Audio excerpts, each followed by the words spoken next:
I found that my social isolation really has kind of as a result, my speaking skills, especially off the cuff, have deteriorated, evidenced by the fact that I don't think that's a proper sentence. It's just kind of a jumble of ideas. So instead of trying to wing it this time, I have a bunch of notes prepared, and I'm more or less going to read off those. And another thing I'm going to try to do is stop saying so much. This is a lot more difficult if I don't have people in chats to kind of play off of, and so that's why I'm resorting to cheating using notes.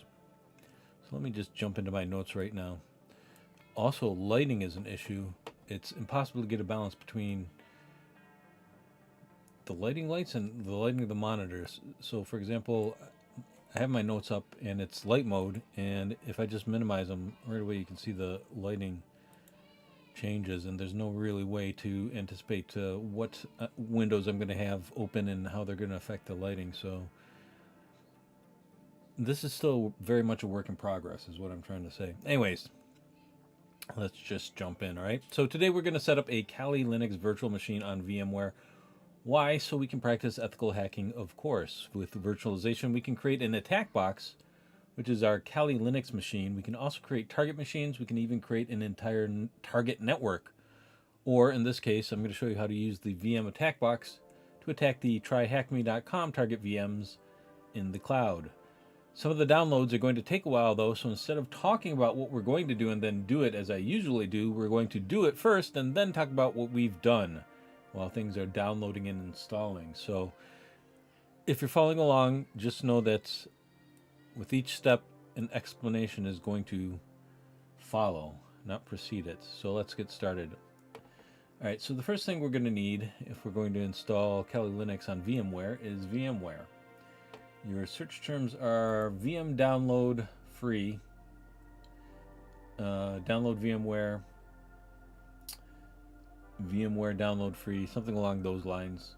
And it's just easier to get there from Google then, or whatever your search engine of choice is, from VMware's own site. And you're going to see that's true of a lot of sites going forward. For example, the OpenVPN keys on TryHackMe, they're easier to find by using your search engine than the search functionality inside the site. Anyways, download VMware Workstation Player, VMware, here we go, click it, we're on our way.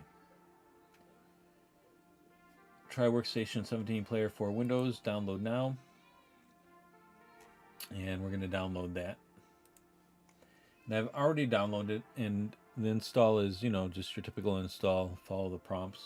There's nothing too onerous in the licensure agreement as far as I know. And then the next thing we're going to need to download is Kali. Now, let's take a look at the Kali Linux page first.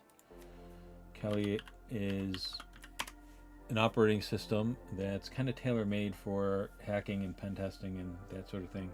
Comes installed with a bunch of useful hacking pen testing apps. Now typically what we would do is we'd go here. You can install an ISO image or an image from ISO being the format of CDs and the like from yesteryear. But if you're working with a virtual machine, far more streamlined, and that's kind of a euphemism for dead simple, is to use the pre-built virtual machines. And normally what we would do is go here and just download the pre-built virtual machine for VMware. But there was a recent security vulnerability discovered in it, and so much as I believe it's the compression package had a backdoor built into it. So a lot of times it's the older versions of a software or operating system that are insecure. In this case, it's the newest version that is compromised. So what we're going to do is, and this was actually kind of difficult to find because again, it's one of those things you can't find from the site itself. You have to go to an outside search engine. We're going to go to archive.kali.org, and we're going to go to Kali to see all the old versions here. So what are we looking here for? I've already downloaded it. Kali Dev. Let's see.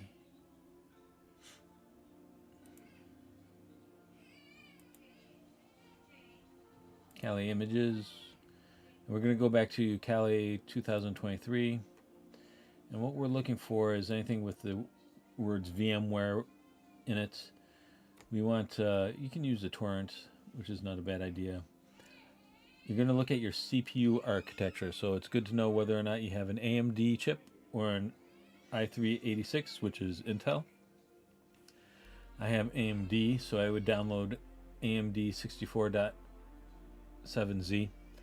And in order to extract the folder, you have to right click it, and you should have 7-zip installed, and then you can just hit extract here, and it should build a folder. I already have it extracted, so I'm just gonna show the results of my work by copying it over here. This is what you get once. Okay, it's not moving over. Why is it not moving over? Just go to your home. You're too good for your home? All right. So here we have the folder. I've already installed VMware. That's stuff you can do on your own. Should be no problem. Let me pull up some windows here. Let me know how the audio is if there's anybody watching. I just brought up Brave. I'm going to put it back down. Click on VMware Workstation 17 player. That will open it up. Now you can see I've already got a couple of virtual machines set up here. So I'll run through a new, not so much a creation, we're going to open a virtual machine rather than create one. This is 2024. Where do I have that? This is still, I have the wrong folder. Bear with me while I search for the right one.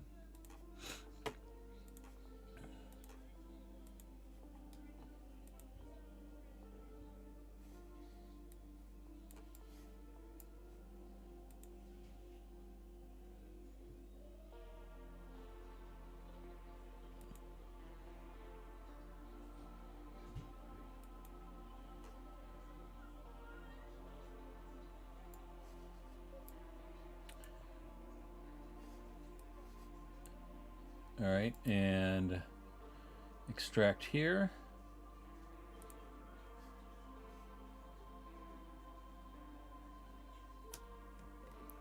It's extracting, trust me.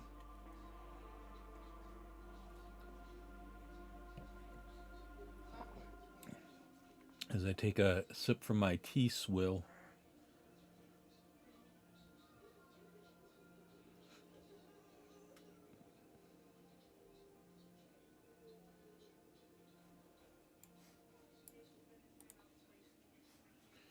Oh my God, why won't it just move? Just go to your home. All right, open a virtual machine.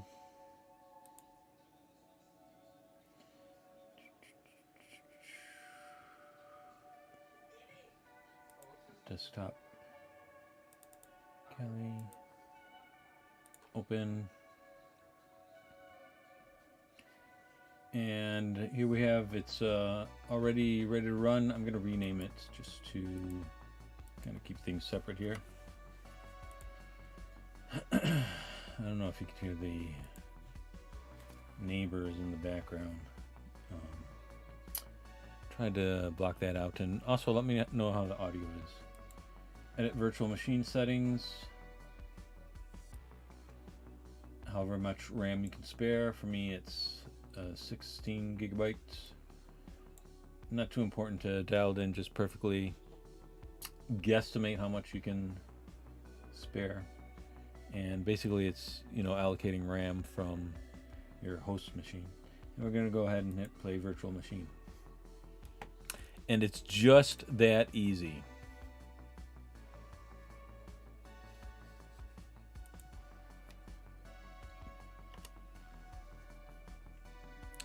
Kali Linux logo is the worst logo in existence. It looks like something a grade schooler would scratch into the desk with his or her protractor.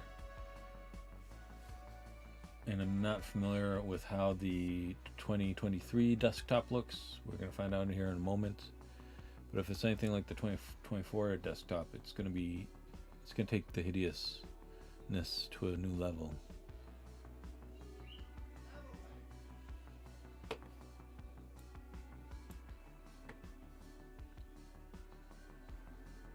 Username Kali, password Kali.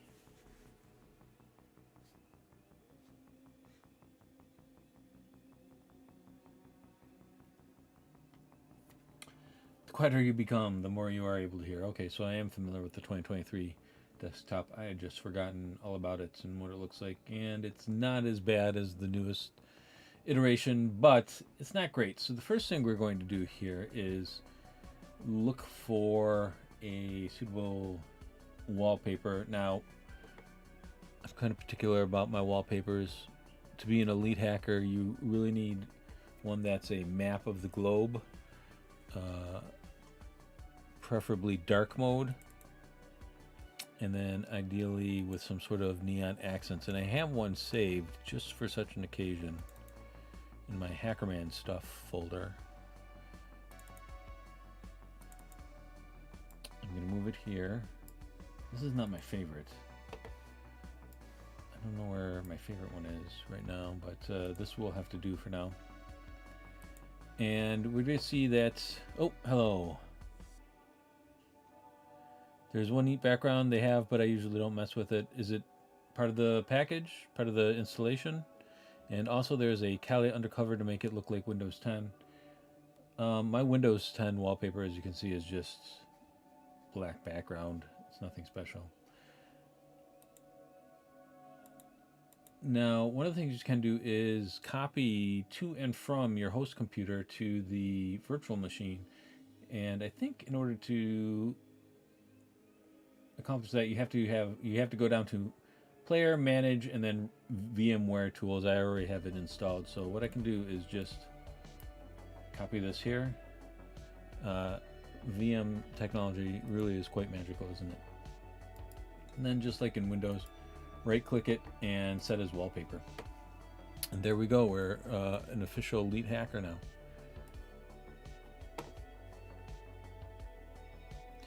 And super ideally, what we would want is a Gall-Peters projection so that we get kind of a general idea of what the relative land masses are. Now, I have in my notes, the next thing we want to do is update and upgrade Kali. Let me show you how to do that, but not do it because, again, there's a backdoor in the most recent version of Kali. So what you would usually do is go sudo apps get update and run update. We're not going to do that. And the other thing you're going to do after that typically is upgrade. And while we're here, what kind of command can I run without? I'm going to mime this and you're just going to have to take my word for it. I'm going to show you some tips and tricks. So if you want to move up and down through the command line, your history, what you've typed in, you can use the up and down arrow keys. And the way I would typically demonstrate this is by typing in sudo apt get update and then sudo, then move up and down through the history to sudo apt get update and then just modify it to say upgrade. But again, we don't want to upgrade this particular to the newest, latest compromised edition of Kali Linux. A couple other things: if you're at the end of a line and you want to go to the front of the line, home. If you want to go to the end of the line, hit end. Sometimes it will auto-suggest commands. Yeah, it is kind of weird. You have to wonder how something like that is accomplished. Like, are they compromising the Kali.org website or what? I know it's the compression package, isn't it? But I don't know how they go about getting it to it. Again, I'm a bit of a noob at this. The whole idea of the channel is to go together in our cybersecurity journey. So in that regard, I'm myself am at the very beginning. So sometimes it will auto suggest commands, and if it auto suggests something you like, it will appear in gray. And if you want to accept that, you can hit the right key and it will auto fill in for you. Also, if you hit the tab key, a lot of times it will come up with a menu of suggestions that you can select from. Another thing that I learned way too late in life is that if you use the Windows key and the arrows key, you can move the windows around and it will snap or just disappear entirely in this case.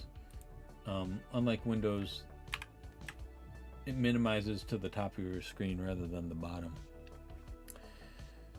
All right, let's see. We went over the tips and tricks according to my notes.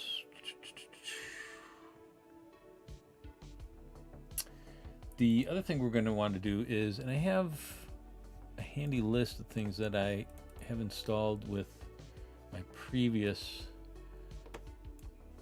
Linux virtual machines. And the first one that I always like to install is Pimp My Kali. I have the commands here. I'm gonna paste it for you.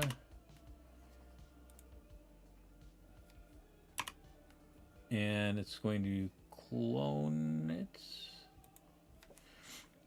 Some commands you should be familiar with. ls, it lists what's in the current directory. Change directory, and we're going to change into downloads. And now we're going to run this command, sudo.pimpmykali.sh. It's going to run the script and install everything for us.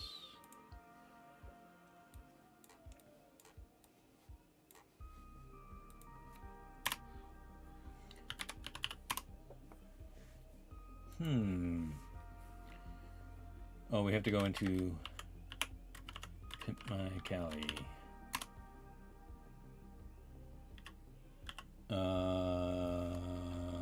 What? I'm in downloads. There's Pimp My Kali. I'm seeing it. It does exist. Fascinating. Did I change? Where am I? Why is there nothing in downloads now that I've...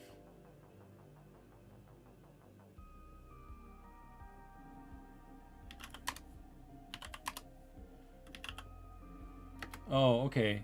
For some reason I thought Pimp My Kali went to downloads and I changed directory to downloads. I'm getting ahead of myself. I'm trying to install the open VPN key. Alright, so here I get to demonstrate the auto suggest. I hit the right key. Now we're in here. And now we can run that. And the option we want is N. And while that's downloading, I'm going to talk a little bit about virtual machines and that sort of thing. Cyber Diary, how are you doing out there today? I'm struggling through this. I don't know why. It's just been a while since I've had to give a presentation live and that sort of thing, and so I'm kind of fumbling my way through it. But if you're still here, thank you for sticking with me. What we've done is, I'm going to read from notes too, because like I said, I'm not having a great success track record of doing things live these days. So I'm using kind of a bit of a crutch, some cheat sheets here. What we've done is set up a Kali Linux VM on VMware.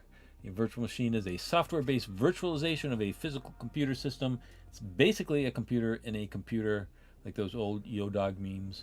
A VM runs its own instance of an operating system and applications, appearing to users as if it were a standalone physical machine. And much like Neo in the first part of the original movie, the computer doesn't know it's in the Matrix. It believes and behaves as if it's a real-life computer. You can connect hardware to it, and it can connect to the internet. You can create multiple VMs at the same time and have them connect to each other. So you can create a whole network of computers with which to test your hacking skills. It's really one of the craziest technologies out there. And crazier still, it's free. I recently learned that Control plus W deletes entire words at once in the terminal.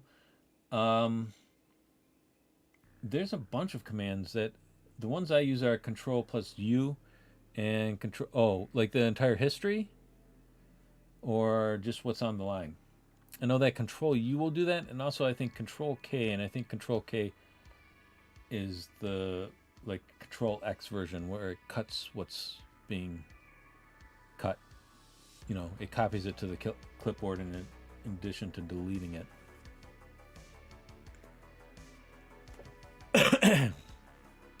Words just on the line, yeah. Same thing with Control U and Control K. There's seemingly like 3 different hotkeys for every one command on Kali, and sometimes that's a good thing, but typically not so much. So before, so this is kind of out of order. But in case you're wondering, let's talk about prereqs, options, and alternatives. There are 3 main hypervisors. A hypervisor is the matrix-like environment that the virtual machine needs and in which the virtual machine runs. Windows comes with its own hypervisor installed, but not necessarily activated, called V.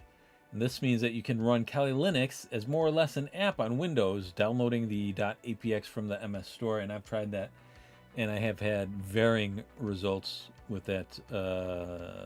On my Surface Pro, I can get it to run. On my PC here at home, I cannot, and so VMware is really the way to go for me. And like running it as an app may seem like a simpler option, but often it's not. There's just too many problems with it, in my experience anyways. The other 2 hypervisors are VirtualBox and the one we're using, VMware. VMware is more streamlined, which is a nice way, again, of saying it's kind of dumbed down and easier to use, and I prefer it, so that's why we're using that. As for prerequisites, because virtualization runs close to the metal, there are some BIOS settings that need to be enabled. That being said, it's been my experience that they're enabled by default. If you are experiencing problems, though, check to see that if the following are available, that they are enabled, and I'm going to copy and paste those. So here are some of the settings that you may need to check in your BIOS if things aren't going well. Create document, empty file. VMware BIOS stuff. Why didn't that type in at all? Why didn't my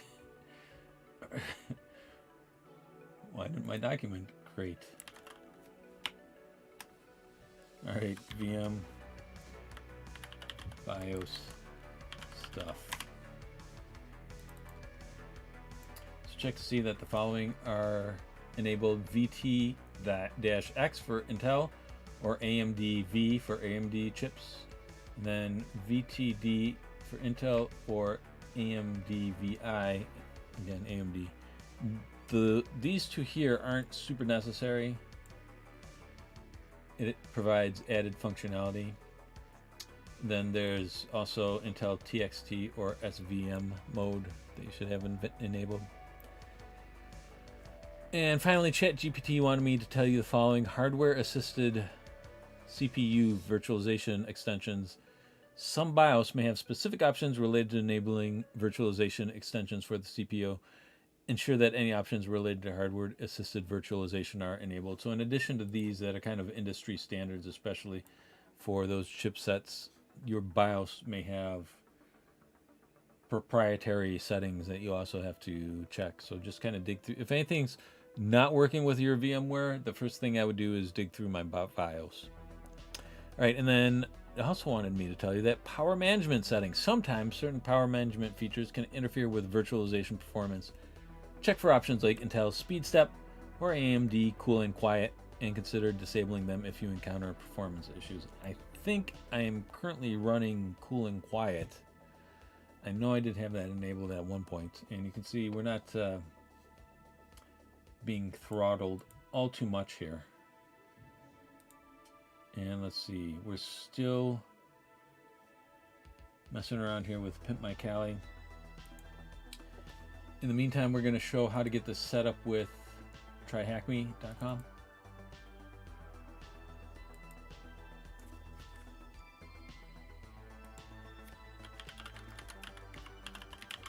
I'd like to mention too that in addition to being, a hacking environment, this is very much a learning environment too. So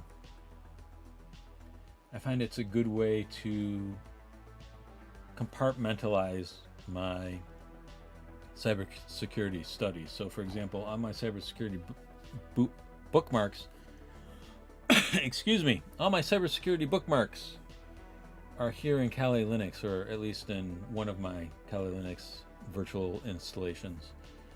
And so it's kind of, a quiet space I can go to where my bookmarks aren't mixed in with all my YouTube bookmarks and all my, 3D printing bookmarks and that sort of thing. So it's kind of, it kind of winds up being like a study hall in addition to computer virtualization. I will get better at talking the words. I used to do this for a living, teach. And like if you're just kind of isolated for years on end, those skills deteriorate. It's very much a use it or lose it type skill set. But thanks for bearing with me. All right, so we're going to log in.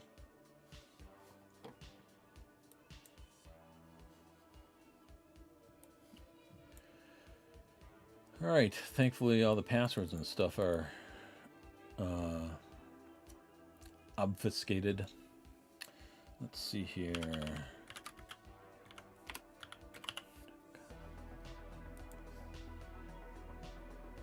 And you probably shouldn't even know how many characters my password is, but hey, if you're able to crack my TryHackMe password, feel free to complete a couple of rooms for me. I would appreciate it. I really should use TryHackMe since I paid for a year, but I was trying to get the CCNA and don't have time lately. Yeah, it's hard to juggle everything.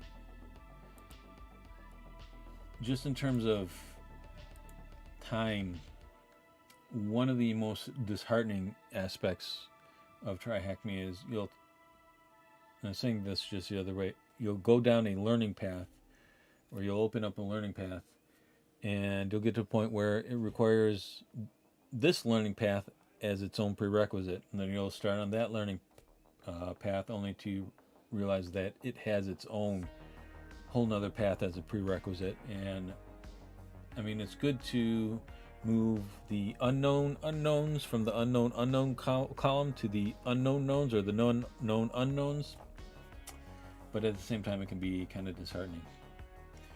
All right, so we're going to not resume learning. We're going to go into a whole different room.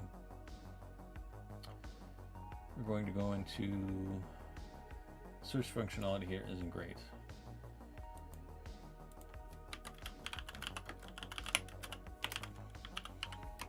Active Directory, we're going to go into the basics. And again, it depends on what you're trying to do in terms of cybersecurity. All right, so here we are in a room. With TryHackMe rooms, typically you have to spin up 2 virtual machines, a target machine and an attack box. And the target machine is usually here,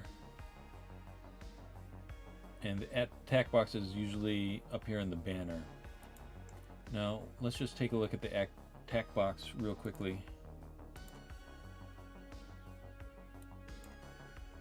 The web-based attack box. And I don't think they use Kali. I think it's just Debian, which is, I mean, Kali is Debian too, but it comes with a bunch of tools. And show split view. And I just want to show you why we're going to use a locally hosted virtual machine as opposed to the one in the web. While this is loading, I'm going to take a sip of my tea swill again.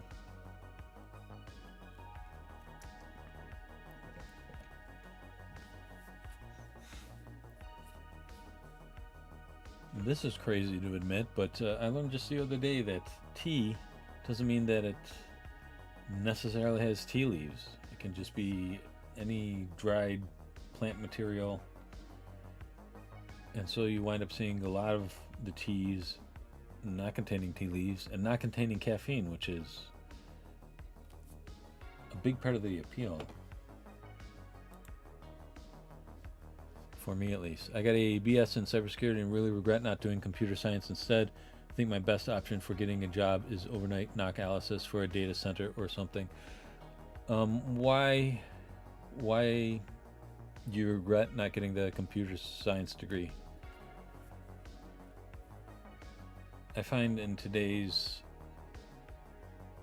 career climate that it's better to specialize than, go deeper rather than broad. But I'm interested in hearing why you would have preferred to go broad rather than deep in a particular computer science subject.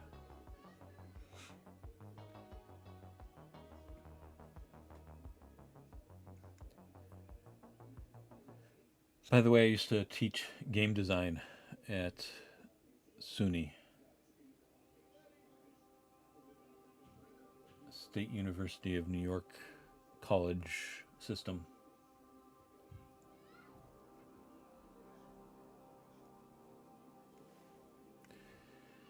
I'm thinking of pursuing a master's online.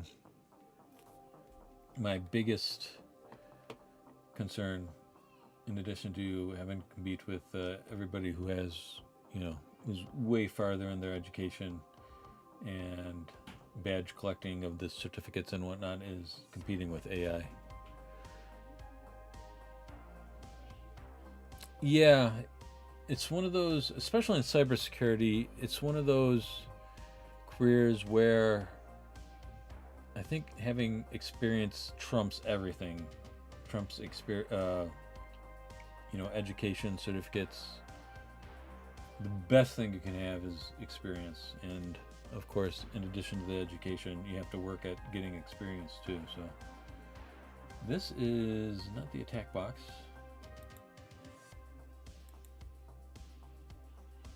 Let's just check on.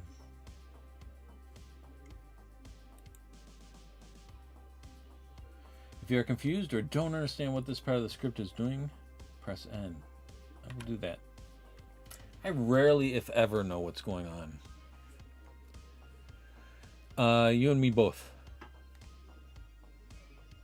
I myself am kind of an older student, which is to say, I am, sadly, an older student.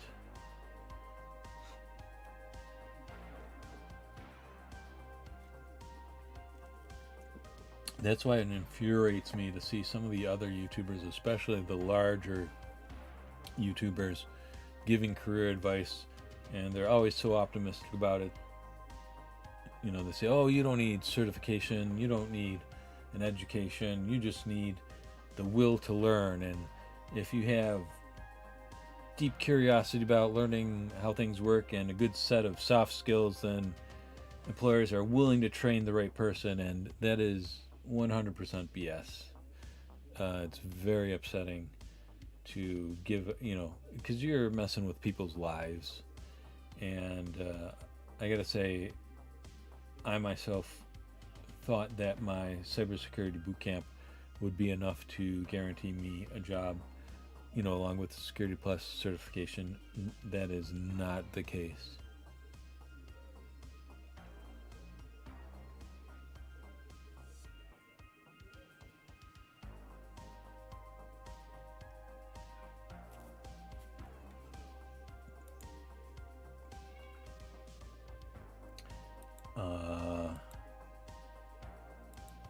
So you don't click on those, you highlight them, and then hit the Start Kali Linux, I guess.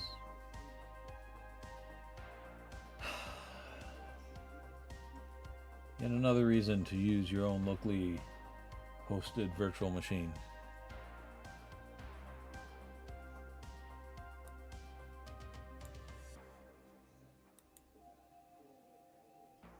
And I guess there's just a tab here at the bottom that is sometimes obfuscated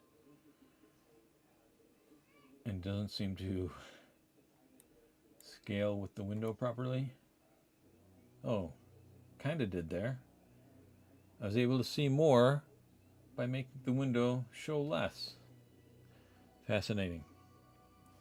All right, while that's going on here, we're really only booting it up to demonstrate how unresponsive it is compared to the locally hosted VM. In the meantime, let's show how to get our locally hosted VM connected to TryHackMe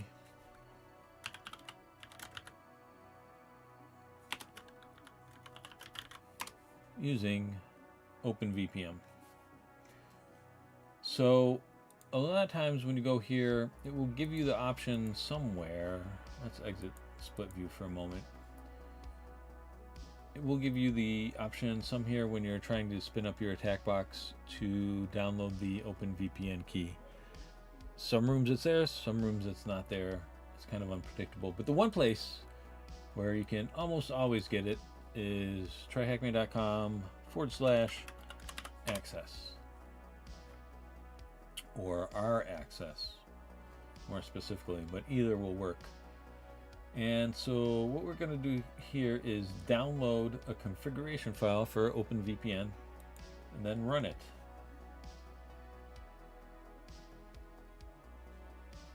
Show all downloads. So this went to our downloads folder. This is what it looks like. Oh boy, I probably shouldn't have shown that online, live on air. I thought it was just going to open up the folder. Let's regenerate one that I won't show. And hopefully, if I regenerate, it means it's creating a whole different key. Let's download it and not show it live on air. Alright, so it's in our download folder. We're going to open up another command line. We're going to do sudo openvpn. Nope. We're going to see what folder we're into. Now we're going to change and go into downloads. Now we're going to sudo openvpn. Mike J. Kelly.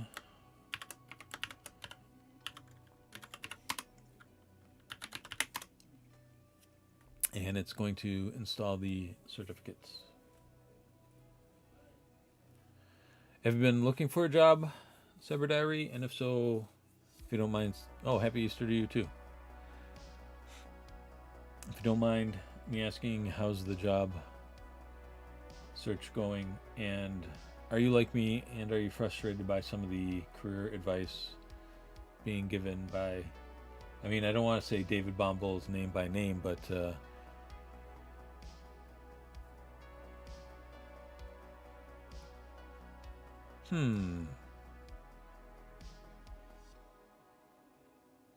that seems like advanced persistent threat type activity.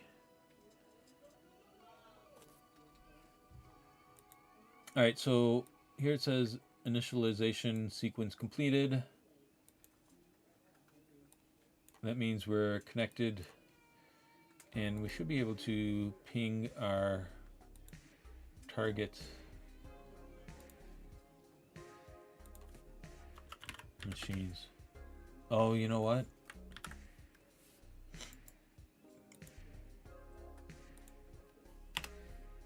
We might not.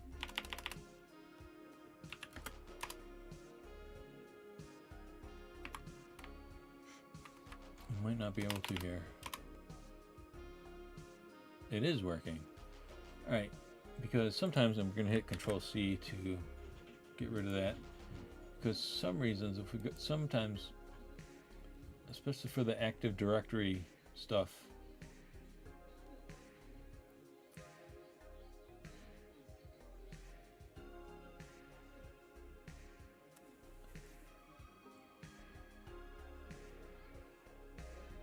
sometimes if you have to attack an entire network, there's a different OpenVPN certificate you need, configuration certificate that you need.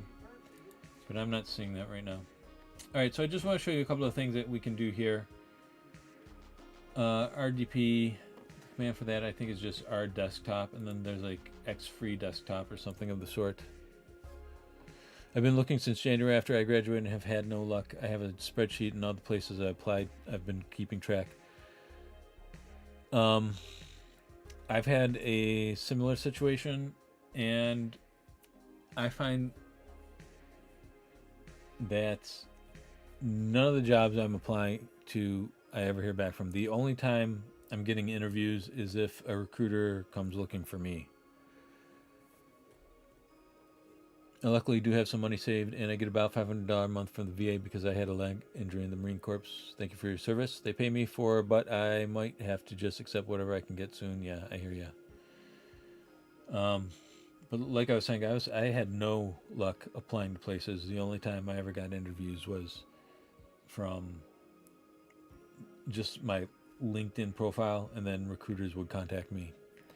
And I've heard from career coaches and the like saying that, yeah, that's the only way anybody ever gets a job anymore. It's like, I forget the statistics, but it's something wild, like only 1 in 10 jobs comes by way of the old method of applying and hearing that way. So I don't know. I think I would benefit from some sort of job placement. My soft skills are not good. I sometimes wonder if I am on the autism spectrum or something. Yeah, I think people who gravitate towards computer science, that's likely prerequisites. I include myself in that category to some extent or another. Is my LinkedIn constantly up to date? No, I've taken some time off from the job search, but on paper it looks pretty good because prior to this I used to be a university instructor, and I had a startup New York incubator company going, and I taught, like I said, I taught at a university, and I have a couple of publications under my belt and a couple of patents under my belt. So on paper it looks good. I think if you looked too closely at it, it wouldn't stand up to scrutiny. But it's good enough that recruiters are taking note and getting me some interviews. But like I said, that's the only vector I've had any success with, is the jobs coming to me rather than me going to the jobs. And it's only been super high profile companies too. I would be very happy working, in a smaller role in something local. But like one of the interviews I had was for Meta. It was a technical writer position on like microcontrollers for VR and stuff like that. And so it's weird that I'm getting very few interviews, but the few interviews that I do get are for like top 3 worldwide consulting firms and Meta and banks. And it might sound like I'm tooting my own horn, but I'm not, because I haven't had much success with the interviews. So, all right, let's look at remote desktop, if I remember these commands correctly. And if I type them into the window, that would even be better. Remote desktop. And then what was our... I think we just pasted in the IP. Yeah, and that works. That's all it takes. And so for this room, the first computer we're going to look at is THM and administrator. I think it's lowercase, and I think that matters.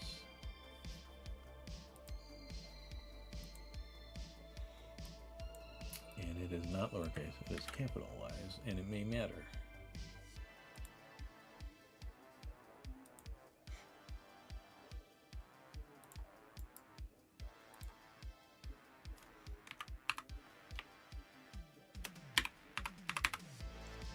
Sorry to find the window we were just in here.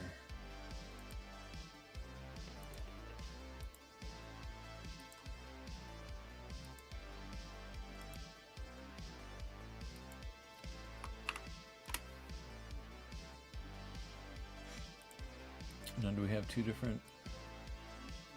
No, 1 timed out. All right. So if you don't log in a certain amount of time, it times out.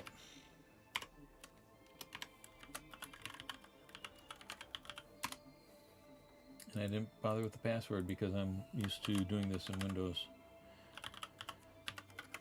Did I mention my public speaking skills are non-existent at this point? They've deteriorated so much. Alright, so that's all it takes to get our desktop working.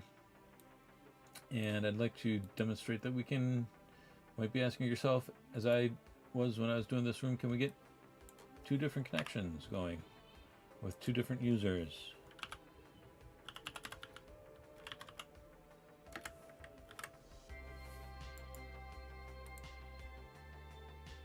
Nope, that is not the IP address.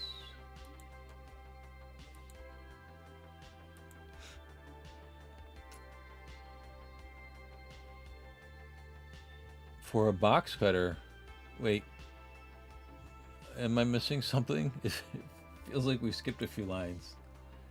Why were you asking for a box cutter? Everything okay?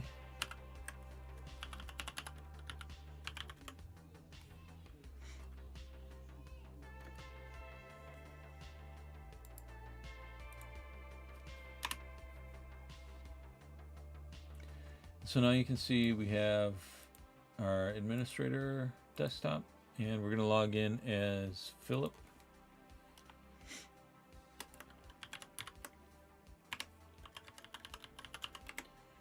And Claire 2008.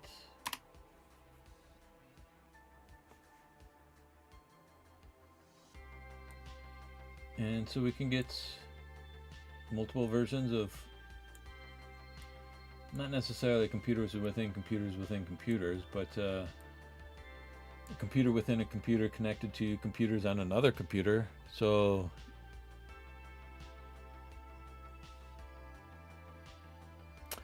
that doesn't matter. Cyber Diary, I thought about making videos, but every topic I think sounds like a good video idea, but I find somebody already made videos about it. That's fine, because you can always bring something new to the table. My first video, yeah, a computer that can open a world inside of a computer. My first video is, on Ponegashis, and that has over 100,000 views now.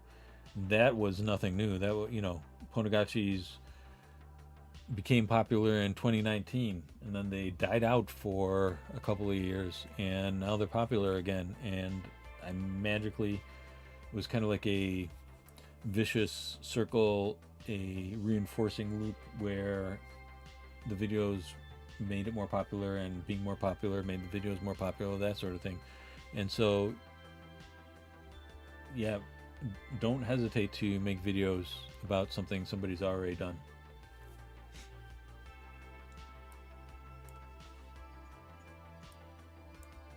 Because, especially in cybersecurity, oh my God. Because especially in cybersecurity, everything is changing so fast, you can't help but bring something new to the table. You know what I'm saying? Like, a video on starting up a Kali Linux VM, a week ago isn't going to include the information about the new backdoor and how you shouldn't use the latest version of Kali Linux. You know what I'm saying? So, yeah, make any video you want. And I'm glad that the box cutter was for work, nothing crazy. I have a harrowing story of home invasion that involves a box cutter, but thankfully it has a happy ending and nobody died.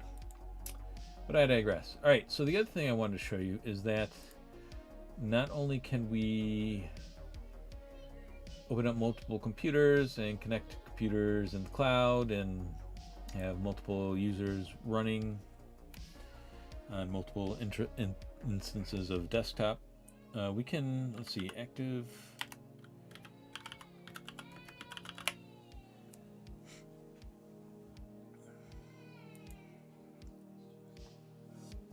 So Philip doesn't have permissions to access Active Directory users and computers. So we can, on Philip's computer, access administrator portions of the network. So, oh wow, that's nice. I did get the e-ink screen, but never put it on my Raspberry Pi Zero Ponegashis because it has, I was scared to solder the header pins to it. Yeah, it's $15 though, so you can you can suffer a couple of setbacks and still not break the bank. That's crazy. I actually had my door kicked in when I lived in St. Petersburg, Florida. It was terrifying, and it scares me when I hear car doors close and things outside. No, I was very young at the time, and I have no memory of the incident other than that I know it happened. I remember the aftermath, the morning after, and that sort of thing. But I was very young. I was probably 10 or so, and I don't know what happened, but like that repressed memory thing, that's for real. Like anybody who says that that's not a thing, it is totally a thing. I know typically you encounter instances where you have people claiming they have repressed memory, and everybody in the family either doesn't want to deal with what they've repressed, so they say they're faking it or it's imaginary or whatever. But in this instance, I have people who are willing and able to confirm the incident that led to the repressed memories.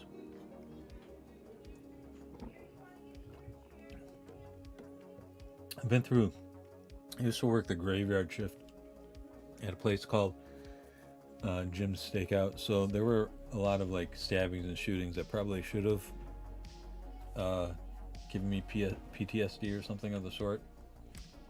But I don't know. It kind of became a normal thing after a while, and hasn't really emotionally scarred me all that much. So that's basically all I wanted to demonstrate was some of the crazy things that you could do with virtualization in terms of creating computers within computers, computer networks within computers, connect to other imaginary computers out on the cloud, and have multiple instances of access to those imaginary computers. It's a pretty crazy technology, and if you have any intention of practicing cybersecurity, I highly recommend spinning up your own instance of Kali Linux. I must say though, Cyber Diary, there are times when like if somebody wakes me up, like I just start swinging. So maybe that is some sort of PTSD thing, but yeah. Anyways, that's all I wanted to show you today, and I would check back because I'm trying to get better at the live streaming stuff and the live presentations, but I do intend to create standalone videos in which I edit out all the ums and hemming and hawing and all the seemingly incompetent things that I do. Before we go though, let's take a look at our Pimp My Kali installation. And it is still going. That is crazy.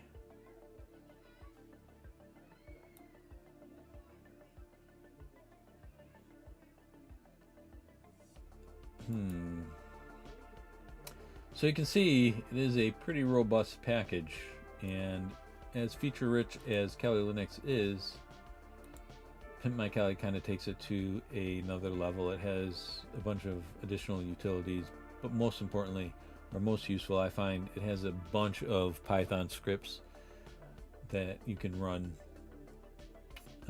for additional functionality and the sort. All right, thank you to Saro and Cyber Diary for keeping me company. If you have any questions and it's within my domain of knowledge, I will answer them. Do you have a Discord server for your channel? I know some people don't like Discord though. I do. Let me get the link for you.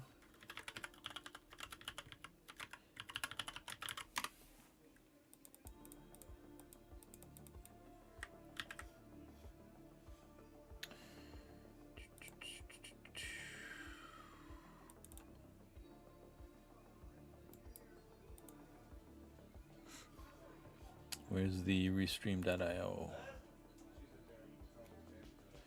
No, not at all. It's so much easier if people, interact with you rather than It's so much easier that way than me just babbling on like a crazy person talking to myself. I very much appreciate people tuning into the live streams and chatting with me. Why does that keep coming up? Copy. That's the... Oh my god. I'll just type it out. If I can type. Oh my god.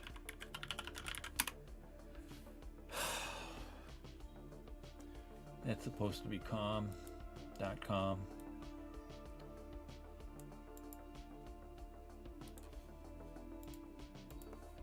Anyways, the link to the Discord is there.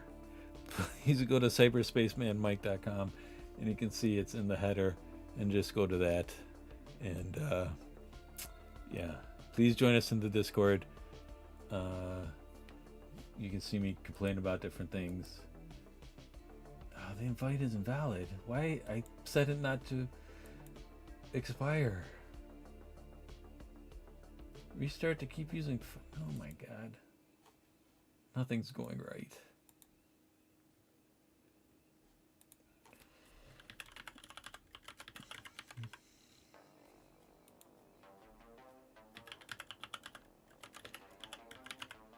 I might just give up on live streaming altogether because I'm so bad at it. What? This is the wrong page. Alright, so don't use the page that this goes to. See if you know what, I'll update the page.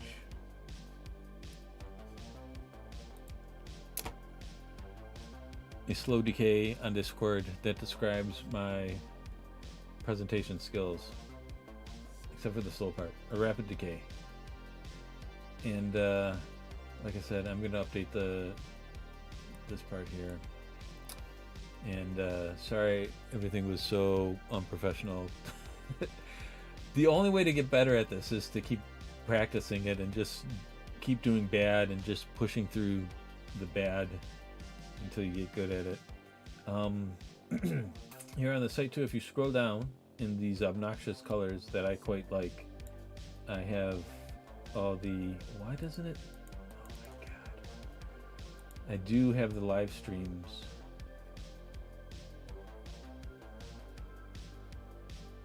I don't have any schedule right now, but if you want to tune back in for all my nonsense, check here. All right, that's all I have to add right now. Any other questions, comments, suggestions, other than even if it's just get good scrub? I am trying, I promise you. DeCero, if you're still with us, thank you for joining us. Cyber Diary, thank you for joining me, and I hope to see you all in the Discord.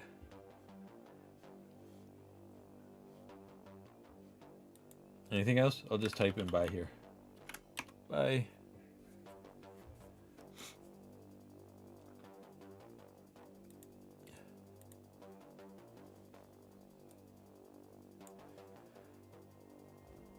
Alright, that's cool. Glad I found your channel. I'm glad you found it too. I bet in a while you're going to have so many views it will get crowded in chat. Here's to hoping. Alright, thank you and goodbye.